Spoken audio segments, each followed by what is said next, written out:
క్రీస్తునాథుని యందు ప్రియమైన జ్ఞానవాణి ప్రేక్షకులారా, అందరికీ శుభోదయం.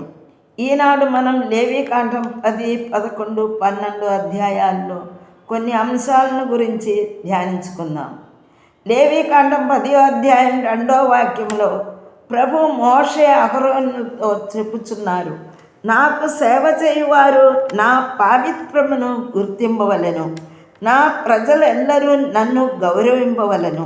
మరియు 11వ అధ్యాయం 44వ వాక్యంలో యావేనైన నేను ప్రభుడను, పవిత్రుడను, కనుక నా వలన మీరు పవిత్రులైతిరి, కావున మనము ఎల్లప్పుడూ పవిత్రులై ఉండవలనని ప్రభు తెలియజేశారు.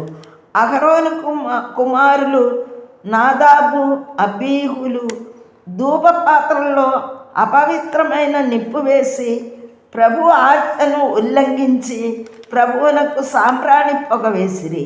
కాబట్టి ప్రభు సన్నిధి నుండి ఒక అగ్నిజ్వాల వెడలి వచ్చి వారిని నిలువన కాల్చి చంపివేసెను. బలి అర్పణ విషయంలో దేవుడు అనేక నియమములు ఇచ్చి ఉన్నారు. ఇది పాత నిబంధన కదా. నూతన నిబంధనల దేవుడు ఇంత కఠినముగా ప్రవర్తించరని మనల్ని మనం సమర్థించుకుంటున్నాము.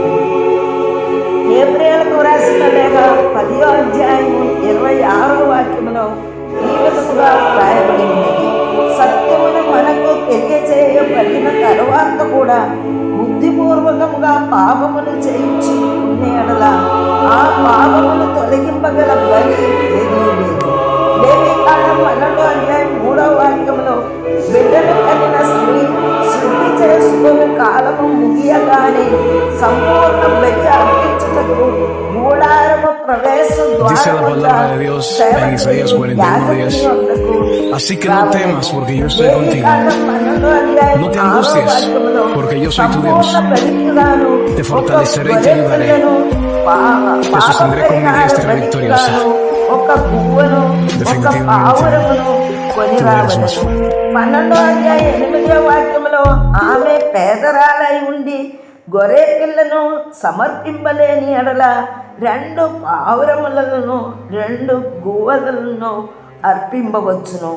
అందుచేతనే నూతన నిబంధనలో లూకాసు వార్త 2వ అధ్యాయము 22, 23 వాక్యాల్లో శుద్ధి గావించుకొనుటకు దినములు వచ్చినప్పుడు మరియమ్మ, యోసేపులు బాలయేసుని యెరూషలేమునకు తీసుకుని పోయి చట్ట ప్రకారం 1 జత గువ్వలనైనను 2 పావుర పిల్లలనైనను తీసుకొని వెళ్ళి బలి ఇచ్చి ఆచార విధులు నిర్వర్తించింది.